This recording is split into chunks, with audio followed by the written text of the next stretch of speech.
Good afternoon. Fade to Black breaking news for this Thursday, April 24th, 2025. This is all of the news that you need. I'm Jimmy Church. Yeah, today is my Friday. Yeah, but not for you. An amazing week this week on Fade to Black Monday night. We had Peter Benson with us talking about higher frequencies and his work.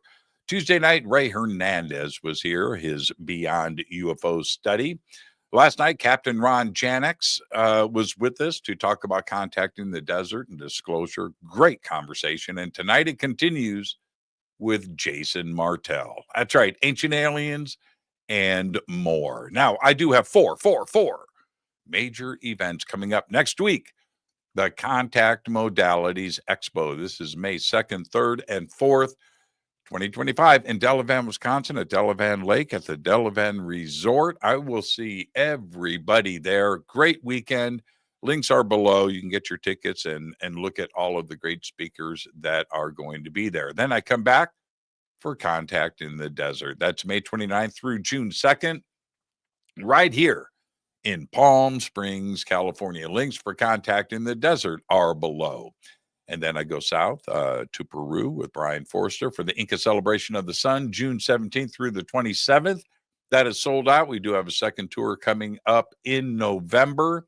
Links for that are at Hidden Inca Tours that are below. Then back to the States for the PSI Games, August 1st through the 3rd, 2025 in Charlottesville, Virginia. The Psychic Olympics. I will see everybody there. Again, the links for that are below.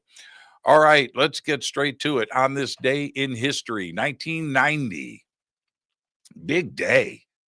The Space Shuttle Discovery takes off carrying the Hubble Space Telescope, which is launched the next day. And it is still working more than 35 years later, which makes today its birthday. Here's your fader fact. Now, check this out. I didn't know this. I vetted it. I looked it up.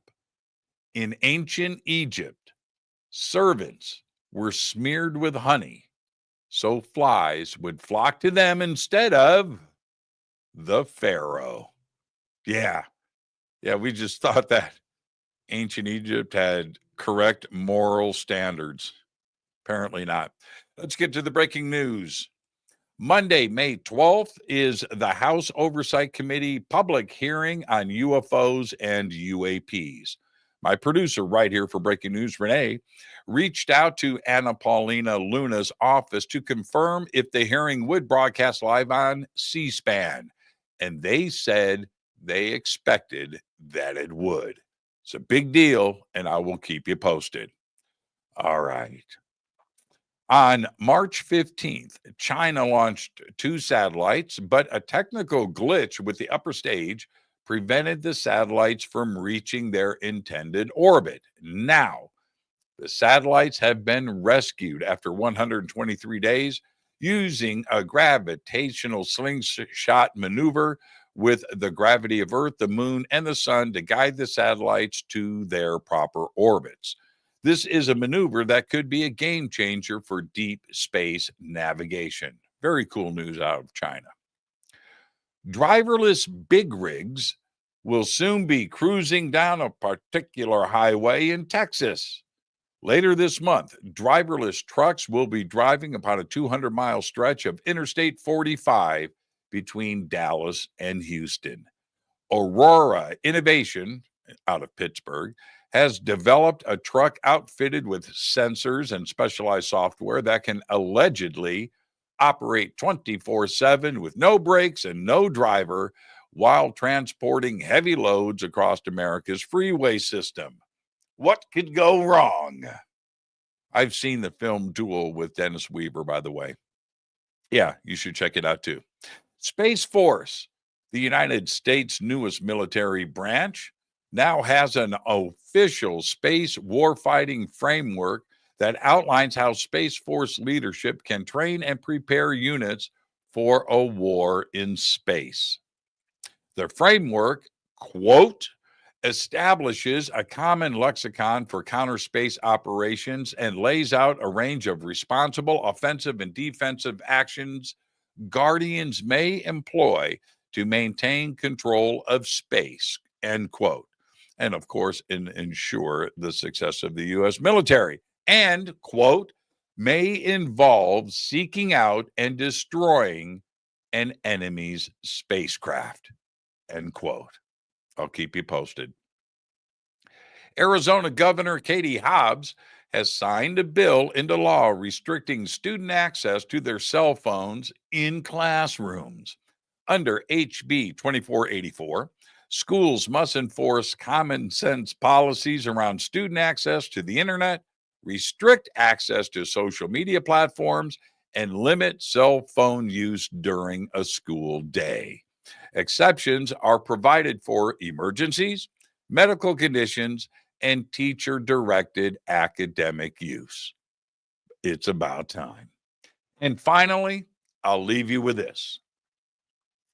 Apple and Meta, the parent company of Facebook and Instagram, were fined nearly $800 million total this past Tuesday for breaking the European Union's antitrust rules for digital markets. Apple got dinged around $570 million for breaching the Digital Markets Act by blocking app developers from steering customers to alternatives outside the iPhone maker's app store. Meta? Good question.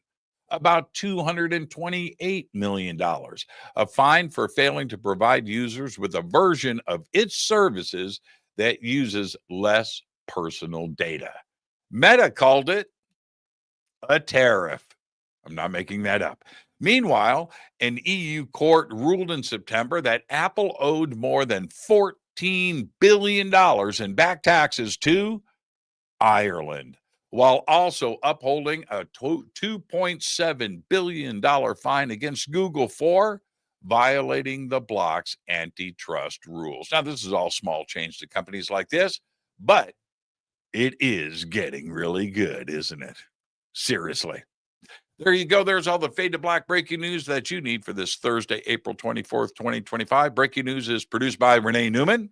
I'm Jimmy Church. I want to remind everybody tonight on Fade to Black, big show. Jason Martell is with us. That's right. Ancient aliens and more. But for now, all I've got is Go Beckley Tappy.